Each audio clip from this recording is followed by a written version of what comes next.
Hello everyone and welcome back. It's me, Trophy Wife, and today we're going to continue our playthrough of Corpse Factory. Last we left off, we finished the prologue where we basically killed ourselves. So we're starting off with Kay, and we're going to see where this goes. So let's get started. I've always liked the shape of my eyes. I can be critical about other parts of my body, but I'll never complain about my eyes. With or without makeup, I think they look great. Mother used to tell me I inherited her eyes and my big sister inherited Father's eyes. To be honest, I don't see any of Father's features in myself or my sister, but I do agree that my eyes are exact replicas of my mother's. Mother doesn't see too well anymore, and that might be something I have to also worry about in my future. But for now, my eyes are perfect, and I couldn't be happier with them. I wear eyeshadow and eyeliner to bring out my best features. Some people tell me I use too much makeup, that I tend to overdo it and make myself look intimidating. Well, I don't really care. I mostly like the way I look, and honestly, how many people can claim the same? Today's morning ritual is the same as any other workday. I'm a slave to the wage, and I'm not proud of it. Call me a corporate sellout, but I can't survive without money. My alarm goes off at 6 a.m., the shower is running by 6:05, and I'm dry and dressed by 6:15. Well, no one can live without money. Duh. I skip breakfast because I'm watching my figure, and I spend until 6:30 working on my makeup. That's a long time for makeup. Or at least it is to me. I don't usually use makeup. I'm out of my cramped shoebox apartment at 6:45. Sometimes I catch my neighbors returning home from his overnight shift, and if so, I exchange simple pleasantries with him and continue on my way. Today, there's no sign of my neighbors, so I don't slow down as I descend the stairs and exit the building. Hitting the convenience store for a can of coffee saps another few minutes from each day. I prefer sweet milk coffee, but every now and then I'm on the mood for a rich black coffee. Regardless, I never start the day without it. I don't always need the energy boost. But it helps to stop my stomach growling. It's a milk coffee kind of day, so I pay for my favorite brand and get out of the store in no time. The canned coffee dives into my handbag as I continue on my way. The train station's always busy in the morning, and it's usually a struggle to navigate my way to the correct platform in time for the 7:12 train. Today is no different. However, I always make it on time because my routine has been perfected over the last few months. Aboard the train bound for Shinjuku, a cursory glance reveals there are no empty seats, so I push through the throng of bodies and stand against the carriage wall. Whenever there is a seat available, I like to sit and read, but it's much more common to have to stand and stare at my phone screen like almost everyone else. When I do read, I read the classics. Stoker, Lovecraft, Poe, horror, Western horror at that is my favorite genre. I will say I do love Poe. And of course, faithful translations into Japanese are so good as it gets. My English isn't nearly strong enough to read these novels in their original language. I can say, though, it is hard to read some of them in English. So, if my staring at my phone screen, I like to stalk people online, acquaintances, or the few friends I have lead such boring lives. They post about the most mundane topics, all day, every day, acting like they'll shrivel up and die unless they get the attention they seek. I find their dull, tedious lives simply fascinating. From behind the safety of glass veil, I can fulfill my voyeuristic fetishes and consume as much pointless information as I desire. Knowing every mundane tidbit of people's daily lives turns me on. Ew. This morning is the same as any other. I stare at the phone held in my frail hand. My fingers move on their own accord, scrolling and tapping against the backlit display, pausing, pondering, pouncing at any post or picture that my pupils haven't yet consumed. Standing in the train carriage, packed to the gills with people, I can't help but feel my face getting flushed and my steamy breath escaping my lips. I digest post after post, photo after photo, memorizing the comings and going of every single person on my noise activity feed. What is wrong with you? I've never heard of someone being turned on by someone's daily life. I catch my breathing get heavier, my gasp becomes short and sharp. Ree went to the dentist yesterday for a root canal. Okay. Mizuno shared some photo from her international vacation. Kawahara? Quara? I am so bad. Objects to owning pets and thinks all animals should be free. My cheek glows crimson. My chest begins rising and falling quickly. Are you gonna, orgasm on this train full of people? I clutch the collar of my shirt, knuckles whitening, knees shaking. A few people in the carriage start to move away from me, but I barely notice them. You're a freaking weirdo. First of all, to do this in public, and second of all, do this shit at home. My fingers keep scrolling and I hit the jackpot. A new post from a coworker at my office. Tomo Watanabe. She's a gal girl, the type with a heavy fake tan, bleached blonde hair, and questionable clothing. I hate her, but I love her post. This morning update reads, Tomo Mo, 53 minutes ago, just found this Corpse Girl website. Such fake bull. Waiting to meet a bitch to try it on. Tomo just discovered Corpse Girl website, huh? I felt a slight squeal, trying to escape from my throat as my legs threatened to buckle underneath me. I can't take this excitement anymore and have to force my phone from my hand to bury it in the bottom of my handbag. You're a weirdo. Deep breaths. Noriko, deep breaths. I need to calm down and control myself. Composure is key. I close my eyes and let a cool breath of air whistle through my slightly parted lips. Feeling a little calmer and no longer ready to explode, I analyze the information I just read. Tomo... Let's just say Tom. Let's call her T. Wants to try out Corpse Girl website. That's good. That's very, very good. Rumor has it that you can visit the website, request the death of somebody you know. How and if the victim dies isn't known to the public. Because of that, some people are pretty quick to dismiss the site as a hoax. However, the most interesting part isn't how or if the victim dies, but rather what happens to the victim before they die. Supposedly, the victim will receive a photo of their own corpse. How this photo exists before the victim's life is snuffed out isn't public knowledge, but the thought of the phenomenon occurred is utterly intriguing.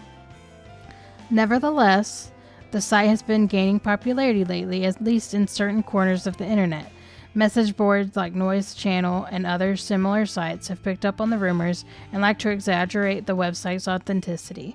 The fact that someone like T, or a rather dense, dim-witted individual, has discovered the site means that it's actually more well-known than I previously thought. It means that people are actually talking about it outside of the internet.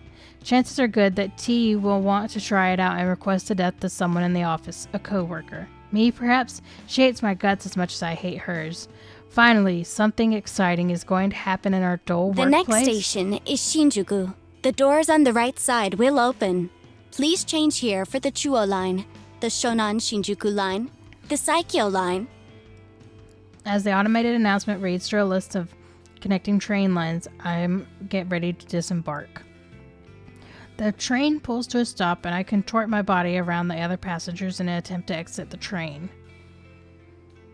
Finally free of the tangled mass of flesh, I hasten my pace and navigate through the labyrinthine station. I take the exits closest to my office and settle into the slower walk. I'm on time. I've never desired to reach the office any earlier than needed. It doesn't take long for the looming office tower to enter my field of vision. 32 stories of office space all crammed into the sleek, slim tower. The name, Timinjin. It's stamped across the structure in a gigantic block letters. If you're looking for the building in Shinjuku, you can't possibly miss it. Timinjin carries the title of a Japanese third biggest banking corporation. It's a gigantic company with other branches in Kyoto, Osaka, Sapporo, Fukuoka, and a dozen smaller cities I don't even know. I am going to apologize again if I'm butchering names. I really want to learn Japanese one day. I just haven't gotten to it yet. I've worked here for close to 3 months now. Not a long time in the grand scheme of things. That said, I'm only a temp and all I do is data entry. I work on the 14th floor along with the 60 other junior employees, including girl T. Watanabe. I don't speak to many of the coworkers. That's the way I like it. When I reach the building, I enter through the giant double sliding doors and find myself in the familiar lobby. Comfortable couches line the walls, circular a reception desk. 4 large elevators are tucked away in the nook behind the reception desk. It's already busy this morning, though to be fair, this place is packed all the time. I avoid the crowds of sharply dressed business people, feeling a little out of place in my semi-formal shirt and skirt. Ducking into a newly opened elevator, I tap my employee ID card to a backlit panel and press the button for my floor. The doors close and the elevator begins its smooth ascent. I'm surprised to find that I'm the only one traveling up. I reach my floor and I listen to the soothing chime as the doors open, revealing the open layout office before me. The static drones of workplace noise fills my ear. Conversations, ringing phones, fingers tapping against keyboard, photocopiers, even the steady low hum of air condition contributes to the overall din. I make my way to my desk, stationed in the middle of the floor and surrounded by a dozen other identical desks. As I walk, somebody taps me on the shoulder Good gently. morning, Kurosawa.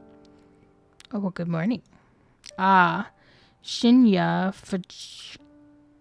Fujikawa. My senior, though he's really only a couple months older than me. He worked here for a whole year after taking an internship straight out of senior high school. He's not an intern anymore, though. I'm not quite sure of his job Morning, title. Fujikawa. How was your commute this morning? Fine. Same as usual. That's good to hear. Did you read any of your novels? He's referring to the horror books I like to read. I can tell from his tone that he doesn't exactly approve of the subject matter. I've known Shinya since junior high. We go back, but I can't exactly call us friends. However, he is the only one that landed me this job, and even though it's just a temporary contract, I've always had the feeling that he's a bit sweet on me. I could be way off the mark, though. Well, I couldn't get a seat on the train today. Too hard to read while standing. Yeah, I was just getting off on, Facebook posts. It's so weird. Ah, that's a shame. You, still haven't accepted my, friend request, did you know? Oh god, it's gonna be like those people on TikTok that are like, "Hi, I like you." I can't believe I just did that. Oh god, this is gonna be cringy, isn't it? I have to fight the urge to roll my eyes. He's a nice guy, but we were connected on Noise once before and I had to delete him. He's super obsessed with his father's detective work, and all he ever posts about is his assumptions and theories on pretty petty crime cases. Normally, I'd find anyone on my friends list fascinating, but here's the thing. Shinya never posts about his personal life. All he writes are long-winded rants on boring cases. It's far beyond the amount of dullness even I can stand. I fish my phone out of my handbag and pretend that I'm looking at Noise. Oh, how about that? Looks like I don't have any incoming friend requests. I quickly dip my phone back into my bag. How peculiar. Well, I'll try and nudge again later. Oh, it's so cringe. Sure, no problem. Well, anyway, I better get to it. Work hard today, okay? Okay. You got it. Shinya offers a formal bow and goes on his way. Before I can take a step towards my desk, a mocking voice whispers in my ear. How long are you gonna lead on sweet little Shinya? Oh, so that's T. We're gonna call her T. I shiver and find T lurking right behind me, buzzing around my neck like an irritating mosquito. That poor boy really has the hots for ya. When are you gonna tell him you're a cold-hearted psycho? Oh god, she talks like a valley girl. Yeah. When are you gonna tell him? Listen, I'm not leading him on, and I'm no psycho. Huh. Sounds like something a real psycho type would say, don't you reckon? Of course, this is none other than Gal Girl T, the very same brain-dead moron who posted this morning about wanting to try Corpse Girl's website. She's the kind of person that likes to stir up trouble and instigates conflict. She had her vacant eyes on me since the day I first stepped foot in the office. She loves to torment me any chance she gets. Maybe I rubbed her the wrong way somehow, though I'm not sure what I ever did to her. Even though she's a data entry temp like me, she works here just as little longer than I have. Unfortunately, that means I have to defer to her as my superior in this professional environment. She knows as much and likes to take advantage of the fact as often It's as funny, possible. you know. You don't look like the type of skank to lead on a goody-goody like Shinya. I told you, I'm not leading him on. People in this game are unlikable. Well, if you're not interested, maybe I'll take him out this weekend and tongue him at the cinema. Is that kissing? Gross. Do what you want, but I doubt he's into someone with your, looks. Oh yeah? What would you know? You think he likes your flat chest, little Miss Gothic Lolita? What would you know? Oh, I know I should shrug off comments such as this, and normally I would, but backing down from tea isn't something I can do easily. I'll give you a tip. Guys like Shinya are smart, clever. If you want to impress him, don't let him know your head is as full of air as your inflatable breasts. A flash of crimson lights up on T's face and she looks ready to lash out at me. She's gonna use the stupid site to kill me. A group of co-workers, juniors like me, look over at us in concern. T takes a step back from me, but not before signaling a rude gesture with her fingers. We ain't done here, Noriko. Watch your back. I'm trembling.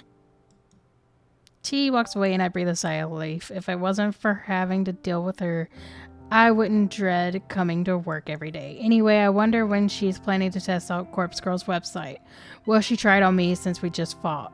I'm not really sure if I should be excited or scared. Either way, it's definitely be fun to find out what happens if she does try the website. I finally reach my desk, take note of the time. I was supposed to start work 5 minutes ago, so I quickly log into my computer and check today's task. It's all standard stuff today. I need to transfer a few tables of numbers from a spreadsheet into a company's online database. When I'm done, I have to run it by a few other people and then commit the changes to the server. The work is dull and repetitive, but my salary isn't bad. On the plus side, I get to wear headphones and listen to music while I work. I dip into my handbag and retrieve my headphones, my phone, a can of milk coffee, and a handful of breath mints. I lay them all out on my desk neatly. I slip my headphones on, plug them into my phone, and I hit play on the work playlist. Loud symphonic metal loving thrashing into my ears, and I crack open the can of coffee and take a long sip. Let's get started. Sounds about like any other job. I return home to my quiet, cramped apartment for work. The place is eerily silent, a stark contrast to the bustling office where I spend my days. Throwing my handbag onto the tiny coffee table, I pick up my laptop and sit on the couch. I lie back, get comfortable, letting the laptop rest on my stomach as I boost it up. The welcome screen loads up, so I click a couple of times, open my web browser, and then head to a very specific website saved in my favorites. Corpse Girl website. A cute dancing zombie girl is animated on the top of the page, a peculiar irregularity that always makes me giggle. I notice that the web view counter at the bottom of the site is nearly the same as it was yesterday. There have been maybe 4 or 5 new visitors. I heave a sigh. Maybe the website isn't quite that well known after all. That begs the question. How did T discover it? Well, never mind that. My eyes scan the site's content. Request to death, big bold letter headline. The site. The intention couldn't be clearer. Further information on the site is sparse. Brief instructions on the user to fill out the victim's phone number and upload a photo. Aside from that, there's not much else to mention. It doesn't even ask for a name. After scanning the site, I move my mouse to the browser's address bar and click. I type a / after the website address and then add the word admin. I hit the enter key. Wait, are you like an admin? A login page presents itself with empty username and password fields waiting to be filled in. My fingers tap dance across the keyboard, and within moments, I'm presented with a brand new page. A blinking slab of text greets me. 1 new request. So you're like one of the admins for this? A crooked smile cracks my stony expression. So question. Hold on. If she's an admin and she gets a request that it's to kill herself, can she change that from happening? Finally, somebody has requested a death. Somebody asked me, Corpse Girl, to kill a victim. This is where things get exciting. I giggle and feel my cheeks flush red. This is the first request I've had for about a week. I've been logging in every evening, fingers crossed that somebody has elected a new victim for me. Today, my wish has come true. I can't help but feel emotional at a time like this. My lower lip trembles. I feel tears welling up. I dab the corners of my eyes gently to avoid smudging my makeup. I knew you were messed up. I knew you were messed up in the head as soon as we were on the train. Oh my gosh. As I hover my mouse cursor over the view request button, a familiar and pleasant tingling sensation surges in my chest, my stomach, and my thighs. I shiver in anticipation, my hot, steamy breath beginning to fog up the laptop screen. I click the button. Details. Today, 2:47 local time. Victim's phone number. Download image attachment. The victim's photo automatically loads on my screen. The person in front of me is a total stranger, but that's okay. It doesn't change the task set out before me. A woman, rather plain, in her early 30s. She's well dressed with minimal makeup, and she's not nearly putting her personality on display. It's a nice photo, better quality than some of the images I've received in the past. In fact, the photo looks like a corporate ID picture. I wonder if it was downloaded from the company's database or website. Well, the source of the photo doesn't matter. The simple fact is that somebody has made a request for this person to die. It falls on me to fulfill that quest, and as Corpse Girl, I take requests very, very seriously. I have the victim's photo and I have her phone number. All I need now is to select a way for her to meet her untimely demise. I've personally thought about including an extra field on my website, an option for the user to choose the way they want their victim to die. After all, it would reduce the amount of strain on my creativity if the method was decided for me. But after careful consideration, I decided against it. Some people are sick, twisted. The cause of death could be far beyond my means and impossible to achieve. You're sick and twisted. You're the... Oh my God. Your brain is messed up. Therefore, allowing the user to define the cause of death just isn't feasible.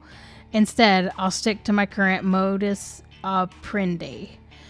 Everything depends on the quality of the victim's photo. If it's detailed and the victim's features are easily distinguishable, then I can be rather creative with the cause of death. Perhaps the victim's face suffered grotesque burns and she is an iron stake thrust through her skull. However, and this victim's quality is low, that doesn't provide enough detail to identify the subject, I have to retort to a more difficult default cause of death, a terrible, unlucky fall from a great height. So I guess whoever had a photo of our person in the prologue had a really bad photo. Maybe she slips, or maybe someone stumbles into her and sends her tumbling off the rail. The end result will be the same, a swift, crushing death from on high. The victim will end up face down in the concrete, completely unrecognizable, save for her clothes and accessories. It's not my favorite cause of death, but in some cases it's necessary. Regardless, it's still a valid way to fulfill the request. For now, it's time to get started. I can barely contain my excitement. I squirm against the couch, crossing and uncrossing my legs in vain to attempt to dissipate the heat rising through my body. Does she get turned on by this? Taking a deep breath, I try to calm my nerves and get to work. The victim will receive a photo of their own corpse, time-stamped with the date of their death. It's Corpse Girl's signature move, my calling card if you will. Seeing an image of your own disfigured corpse is sure to strike fear into one's heart, and that's precisely the reason I take this step, to make the victim panic and act rashly. First things first, I save the victim's photo to my laptop's hard drive. I store it in a folder discreetly named System Files, hidden away in the root directory of my operating system, a password-encrypted directory, of course. Next, I open up my favorite image editing software and load the photo. Looking carefully at the details of the photo, I can see that this will be a work of art. I can really go to town with this request. I minimize the software, open my web browser, access the particular website. The database of deceased, the DD, is known on the dark web. My secret weapon, the ultimate resource for my work. The DD is a collection of countless high-resolution photographs of dead bodies.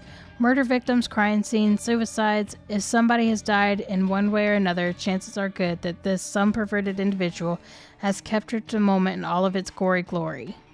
Such valuable images are essential to my work. Using this photo as a base, I can edit my victim's detail into the picture. My process is simple. I start to locate the perfect corpse photo.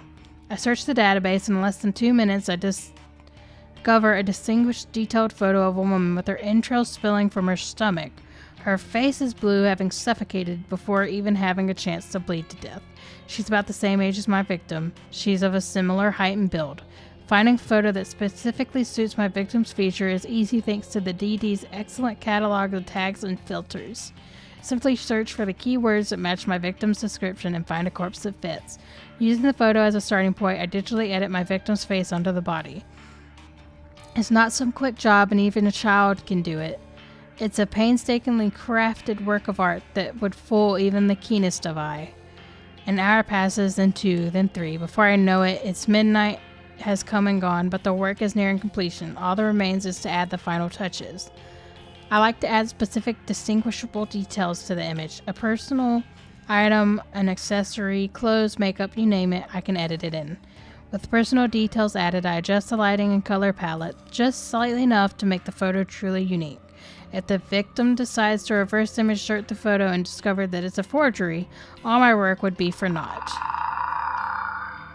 And with that, the masterpiece is complete, a grisly, gruesome, grotesque, gory gift, the soon-to-be departed. The victim will receive the photo of the corpse, that's it, all for the intents and purposes of a perfect replica of her own physical form. She will open the image on her phone, and the life she once knew will crumble to pieces.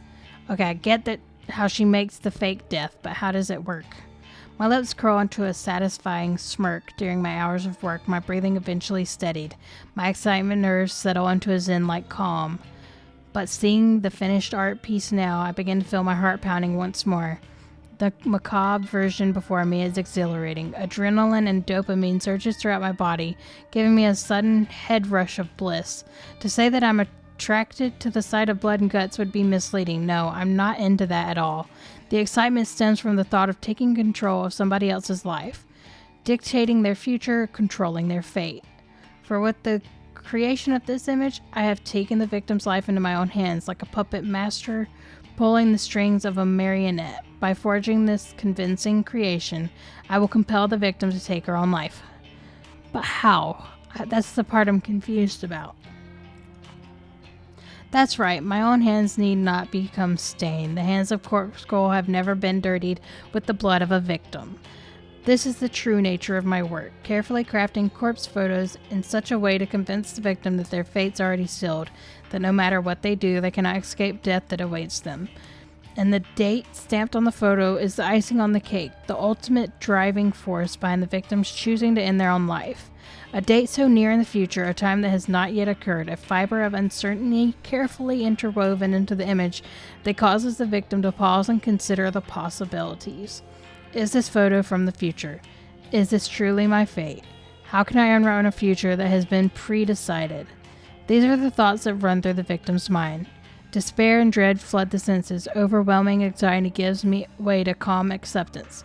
This is my dead body. This is how I die. Why should I fight it? And then the victim's last vestige of resistance gently breaks like a silk spider web being torn by a cool breeze. They finally give in. They invite their end. Okay, my question is, the other girl saw herself in a body bag. Was that a break in her psyche, or did something actually intervene? This is the way it will go down for this woman, this complete and total stranger. I'm confident, certain, convinced.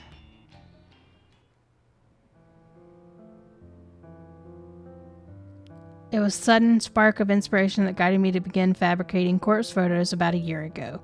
I can never quite recall exactly what it was that spawned the idea. Sometimes I get close to remembering, but the recollection dances at the edge of my mind and slips back into the darkness. Regardless, I ventured down the dark and dangerous path. I built Corpse Girl website and invited strangers to request the deaths of people they knew. It was a sales tactic, simply a way to encourage users to submit images. I had no intent or meaning of ending lives. Little did I know the true power I wielded. I only intended to create corpse photos and send them to people for fun. I wanted to startle and scare them unsuspecting fools. It would be a lie to claim that I didn't get off on it. The thought of people shrieking in fear at the sight of their own corpse was more than delicious. It sated my building lust and filled a dark hole in the depths of my soul and gave me purpose. Never in a million years did I dream that one of my corpse photos would result in the death of another human being. I'll never forget their name, Ruri Hatano. 20-something slim, gorgeous eyes that took my breath away at the moment I gazed upon her portrait. She was the first person to make me feel bad about crafting hoax photos, the only person that made me feel bad about it. But I did it anyway. Corpse Girl never rejects a request. It's my only conviction. I forged a beautiful rendition of her death. Thanks to some rather macabre source photos obtained via the database of the deceased, I strung Rory's corpse up in a field with a ghoulish scarecrow. The photo was incredible. It was my fifth or sixth time a user of Corpse Girl requested a death. Rory Hatano died just hours after receiving the photo. I don't know why. I don't know if she killed herself or if someone murdered her, but I know one thing. Her real body was found in the field, hanging like a scarecrow surrounded by crows. Well, that's depressing. Her eyes had been gouged out of her skull and her stiff fingers clutching her phone tightly. According to the news report, her phone displayed a familiar image, the very image I created of her corpse. When I first learned of Rory's death, I was overcome with varying emotions. I felt sick, elated, disgusted, overjoyed, depressed, and aroused. There is something wrong with you. Had I somehow caused her death, was Corpse Girl responsible for taking a life? Even though my hands weren't stained with blood, I still felt responsible. I lured truth descended upon me at that moment. Corpse Girl held the power to end lives, and the more I dwelled on the fact, the more obvious it became to me. I began to feel the power pulsing through my veins, thrumming in my blood, and my heart pumped and pounded within my chest. I can't explain how the power works, but I know why I have it. But somehow the corpse photo I created can compel a victim to end their own life, or compel someone else to end it for them. Rory died in the way that I envisioned. Her dead body matched the fake corpse photo I painstakingly crafted. And I didn't even have to leave the safety and comfort of my apartment to ensure her death. Corpse Girl power is real, extraordinary, and I vowed to exercise that power as frequently as possible. So what happens if it's you? Like, really? Like, if someone puts you up on this website, what happens?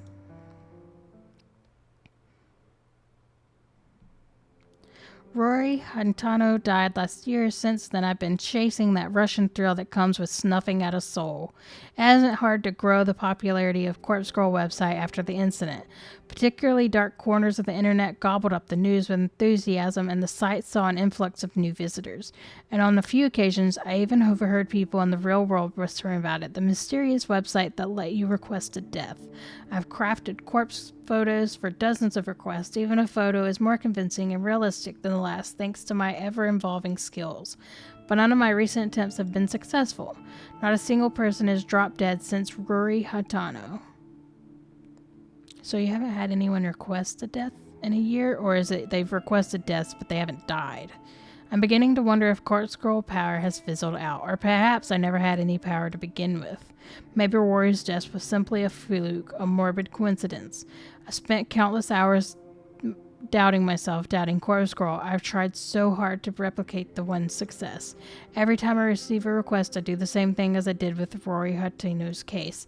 I add the photo of the victim, I create a convincing corpse photo, and I timestamp it with the time of death. I send the photo to the victim, and then I leave the rest up to fate. But nothing ever comes of it. I'm not so delusional to think I'm normal circumstances. A simple photo could be enough to convince someone to kill themselves. And even if the photo fell into someone else's hands, it wouldn't inspire them to go out and kill the victim, of course not. However, these are no ordinary circumstances. I once activated a power beyond the ken of mortal men. I caused Rory to die by our own hand or by the hand of another. I need to find a way to manifest my power once more to prove that I, Corpse Girl, have the power of death and destruction at my fingertips. Once a new victim perishes, I know it will pave the way to more and more deaths. My website will gain popularity and become more than just an urban myth.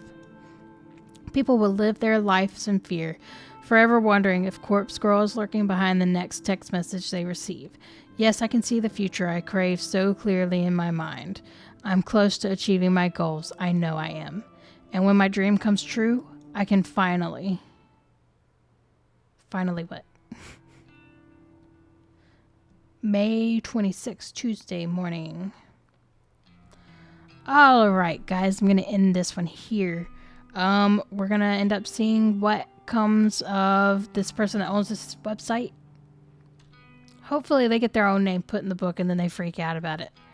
But if you like, please like, comment, subscribe, and let me know how you think this is. I will catch you guys in the next video. Bye!